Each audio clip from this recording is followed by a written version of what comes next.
Back there, let's take those 3 questions. Okay.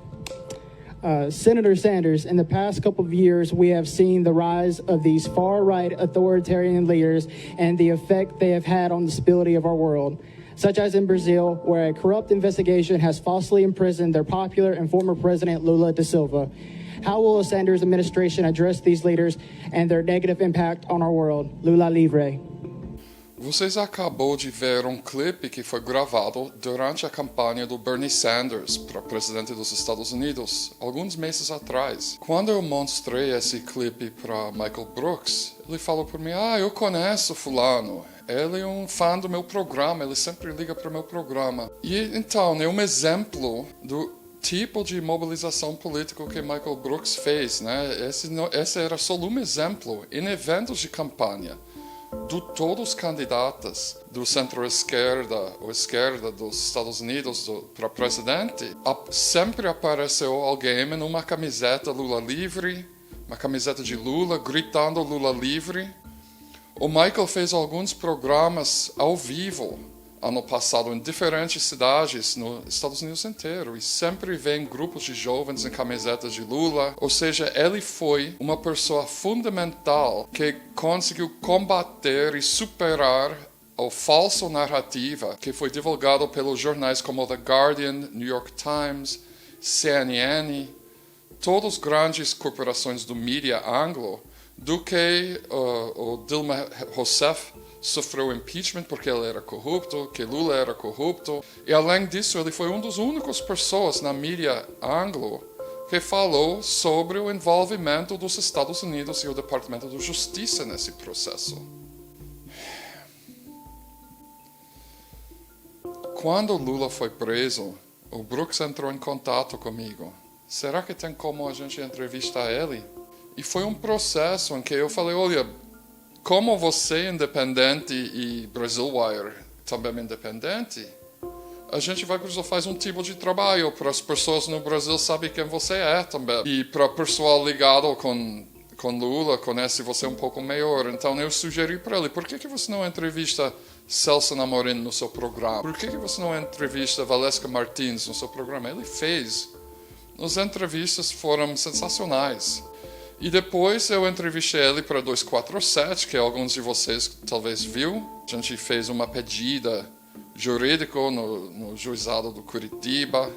E a gente fica lá aguardando. Agora, quando ele vem para o Brasil pela primeira vez para a entrevista a Lula, ele estava como uma pessoa andando em cima das nuvens. Então, por causa disso, eu quero mostrar para vocês 2 trechos do último programa que Michael Brooks gravou. E bem característico do Brooks, ele passou muito tempo falando sobre o Brasil. E uma honra para mim que ele colocou um clipe de televisão de eu e minha amiga Camila Escalante, do Telesur, falando sobre o envolvimento do FBI no Lava Jato. Ele termina com um longo monólogo sobre fome. E nesse vídeo eu aprendi pela primeira vez que quando Brooks era criança, a família dele passou momentos difíceis, recebeu apoio governamental de subsídio de alimentos, que é um tipo de Bolsa Família estadunidense, e que ele passou momentos de insegurança alimentar. Para mim, isso explica mais ainda porque ele gostou tanto de Lula, porque ele era do classe operário, ele já tinha passado fome. E você vai ver a conversa que ele falou no final sobre corrupção, é uma análise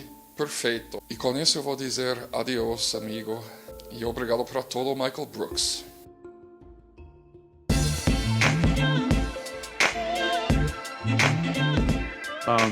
You know what, guys? I want to do this Brazil story up top before we go to the post game. So just check the outline. Take about, I don't know, like 10 minutes on this. And Artesia's running a bit behind, so I'm not feeling the best, but I'll try to power through a little bit here. So I want to just do this because it's, you know, obviously just continuing the loop on this story, the coverage of Lula and the broader implications for Latin America and U.S. policy have been so important for us. This is a new piece, of course, in Brazil Wire. our partners on the interview with President Lula. Go watch it. And of course, just indispensable coverage of Brazil in general. How the FBI toppled presidents in Brazil. I'm going to quote a little bit. Natalie Viana, editor from the respected Brazilian investigative journalism site Agência Pública, recently published a 5-part series based on information shared from Telegram conversations revealed by Intercept Brazil as part of the Vaza Jato scandal. In the series, she shows how Lava Jato Task Force Director, Public Prosecutor Deltan Dallagnol received financial compensation through an asset sharing scheme based on kickbacks from fines that the U.S. government collected from Brazilian companies and individuals. According to Viana, during the meeting in which they negotiated the asset sharing deal, Deltan received a cash payment in a leaked message. Dallagnol says, yesterday we spoke with them about asset sharings of fines associated with actions against Petrobras, and there's a positive perspective on some of these value asset sharing in elegant terms for division of cash. So this is really important, and this comes on a set of also revealing deeper connections between the FBI and the Lava Jato task force, and specifically, like literally, we've talked about this before, but it's gotten further reported, the actual personal financial incentives of the political prosecutors of Lula, and basically their own, not only their own careers and political goals, but actually financial interests. Now, and don't forget, I mean, as Lula said to Judge Moro, you know, when are we going to talk about this politicized operation and all the jobs it's lost? I mean, this Petrobras is a major company. It's a, state oil company, which, again, whatever other issues, the Workers' Party made sure revenue from it was going into vital social needs like education and healthcare, and it provided a lot of jobs. So this just sort of adds to it. And there's also this additional revelation that the FBI's International Corruption Unit said that the FBI started, quote, looking for countries that could invite FBI agents into analyzing corruption investigations that have connections to the United States in 2014. Just as President Lula said, I don't have proof yet, but I have strong suspicions about a U.S. role. I want to play this clip now. This is Brian Mayer on Telesur talking again about the broader political context of lawfare. This is a prime tool of U.S. foreign policy, opposing progressive governance in Latin America, and this has huge implications. Yesterday would have marked 8 months since the coup against the Bolivian people and their president of the plurinational state of Bolivia, Evo Morales. It's worth recalling that it was under the pretext of corruption and through systematic lawfare that in April 2016, Dilma Rousseff, president of Brazil, was ousted in a coup, and in similar fashion, they conspired against Lula to prevent him from being democratically elected into the presidency. So how is it that corruption has served to take out the leaders of the left, but Bolsonaro's people have remained, relatively speaking, unscathed? Well, it's obvious, Camila, that these corruption charges are weaponized and politicized. This U.S.-backed operation, Lava Jato, was used even as a kind of Trojan horse to go after other left Latin American leaders in other countries through this corruption case involving Odebrecht Construction Company, which is worth remembering is one of the biggest competitors of the American companies Halliburton and Bechtel, which get all of these contracts in Africa and in other countries in Latin America. So in a way, by going after Odebrecht, the U.S. government was helping take out competition for its own engineering companies. So we see that anti-corruption is just a kind of facade. It's a technique to go after enemies, and that's what lawfare is. It's using the law to annihilate a political enemy. And in this case, corruption has become the rallying cry for these U.S.-backed lawfare attacks against left leaders all over Latin America. You see the latest thing with Evo Morales. Now they're trying to say he's a terrorist or something. They went after Michelle Bachelet in Chile, Cristina Kirchner leaders all over Latin America with this. And so this is very important. Now, again, it doesn't mean that there may or may not be individual cases of corruption, but the structural issue here of U.S. deployment of corruption as a foreign policy tool, which you can also correlate with the use of corruption rhetoric from right-wing authoritarians, Donald Trump, Narendra Modi. There was a huge anti-corruption campaign in India. Looking actually in the early years of how Putin consolidated power. Now, there was objective performance in some of these cases, but there's also a lot of rhetoric. And in Lula's case, kind of most infamously, the complete co-optation, the way that the press ran with this is very, very important for people to understand.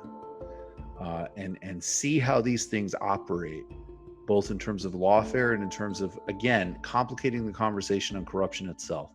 This is just, again, there's just so much goddamn moralism. There's the quote unquote corruption of somebody governing a country and making deals in the system as it is to deliver for people cannot be properly understood as quote unquote corruption. That's not you're taking money from the UNICEF fund for vaccines and redirecting it into a Swiss bank account. And in fact, if we look at it more broadly, we can actually look at the literal global economic system is designed to do that function. There is, I was watching a documentary called The Wonderful World of Tony Blair about his just totally awesome post-prime ministerial lifestyle. And, tens of millions of dollars, contracts in Kuwait and Kazakhstan, and double dipping when he was a peace envoy with cell phone and natural gas deals that implicate JP Morgan, who he was advising. And you know what? I'm quite sure that all of that stuff is to the letter, to the T, legal. So we need to get into an actual conversation, as always, that looks at the full range of things, isn't buried in kind of, dogmatic thinking, and also understands the power dynamics at play.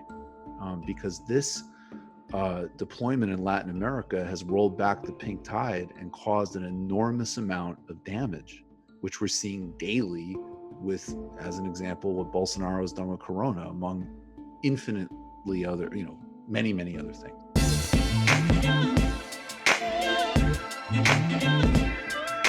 But first, let's talk about ending hunger. I was inspired last week, and if you haven't watched yet, please watch the conversation with the great Vijay Prashad, where he spoke about the context of defund the police, the racist history of America, the class context, and the very simple notion that we use policing, in his terminology, to get in between people and food, the basic necessities of life.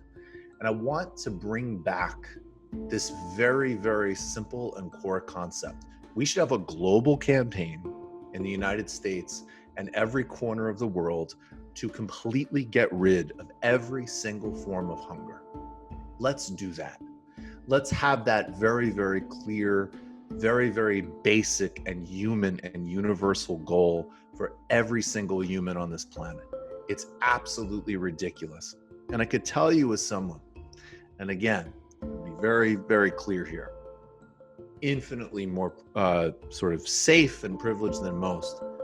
But my family did experience at times some forms of food insecurity. And even those most mild things where it was never really, really going to be an issue, maybe a missed meal here, missed meal there, the anxiety, the pain of that, the depth of that is something that absolutely no one should experience. And of course, many, many human beings do. In fact, the numbers have been increasing. There's an estimated 775 million undernourished people in 2014.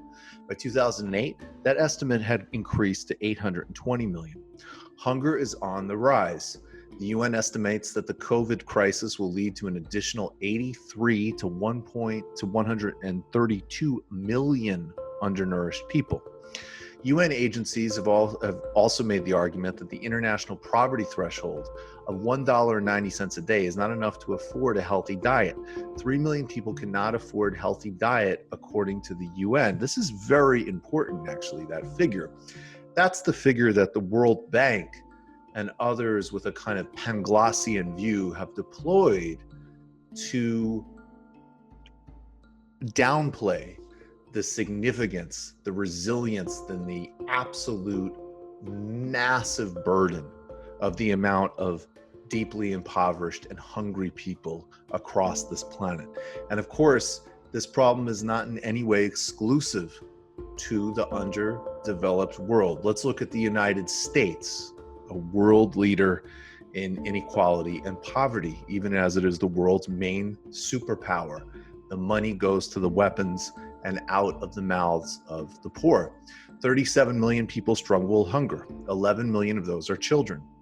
It's estimated that 40.4 million Americans are on SNAP. And of course, the Trump administration and its Republican allies have been waging a vicious, no other word could be used other than evil war to try to cut food stamps and SNAP benefits from the beginning of this administration. And that, of course, has not changed during the COVID pandemic depression that the Trump administration facilitated through its grotesque incompetence. Along with 6.9 million women and children assisted by the WIC program. But even those with access to these programs, many communities in the United States struggle to stock healthy and affordable food. We know the systems of food deserts and the general undernourishment of all poor populations and many working populations across this country. In last year, Donald Trump proposed a cut to SNAP that would cut nearly 700,000 people off of the program. Court challenges in the COVID crisis have stopped the proposal from going into effect, but as I said before, the Trump 2021 budget suggests more cuts to the program, including cutting the budget of SNAP by over $180 billion. That's nearly 30% of the budget over the coming decade. Now, there's also a cash crop disaster. We produce enough food to provide everyone with a healthy diet, but our economic system will always, of course, prioritize profit over people. Globalization has drastically affected the food market. Most consequentially, something called cash cropping. African farmers have been encouraged to grow coffee, sugar, cocoa beans, tea, and cotton, and to use the money they've earned to buy food, and all in the process of driving down systems of resiliency, sustainability, and self-sufficiency. This has led to the underproduction of traditional staples and higher prices for those, even as pushes for things like value-added taxes in countries like Kenya, the most regressive and poor and working targeted form of taxation. Let's watch this clip of former Brazilian president, who of course we greatly admire and advocated for when he was a political prisoner on the show, Lula da Silva, speaking to Oxfam on the core need of getting rid of hunger several years ago. Cabe a cada estado a responsabilidade da segurança alimentar do seu povo, garantindo a produção de alimentos ou a renda para que cada família possa adquirir o que comer. Essa é a condição básica para a paz, a democracia e a cidadania. Não existe conquista mais importante para uma sociedade do que poder tomar café de manhã, almoçar e jantar. Portanto, essa luta é de todos. Primeiro, de cada governo, que tem que assumir as suas responsabilidades. Depois, dos países mais ricos, que tem que ajudar no desenvolvimento dos países mais pobres. E de toda a sociedade, colocando em prática a solidariedade a de que todo ser humano é capaz. Por isso, eu apoio a campanha Cresça, da Oxfam. And that beautiful sentiment right there is it. There is no democracy. There is no functioning citizenship. There is no basic humanity while there is hunger. let's look at how Lula achieved, and he did, of course, until the coup of Dilma Rousseff and the reversals. But he took, when he was president, Brazil out of hunger through the Zero Hunger program. It was launched in 2003. It was massively successful in its operation in around 40% of Brazilian communities. Childhood growth stunting was cut in half from 1996 to 2007. It was a comprehensive program. It included helping farmers with modernization, providing credits and subsidies, encouraging them to diversify their crops. It set up programs to allow local organizations like food banks, hospitals, restaurants, and schools to support and purchase food from these farmers at subsidized rates. This is so crucial. It also included investments in roads and infrastructure, and it supported basic forms of cash transfer along with access to schooling. Hunger must be understood as a human-made problem. Direct aid is needed, but also a shift towards a system that changes how and for who we produce food. Lula's poverty and hunger programs took a wide view, understanding you can't address hunger without addressing poverty and how the market fails to prioritize the needs of the poor. This problem is still with us. It's relentless. It's relentless in the United States. It's relentless in the developing world. And of course, it increases everywhere, east, west, north, south, in the main, with the conditions of global pandemic and economic depression. But this is a choice. This is a choice that can be addressed through humane, compassionate, human-centered global policy. Let's do it. Let's demand a zero hunger pledge and a policy in action on all forms of basic poverty in the United States and internationally. And let's reject all those World Bank metrics that would de-emphasize the full magnitude of the problem, even as the actual material conditions stopping us from addressing these problems are very small.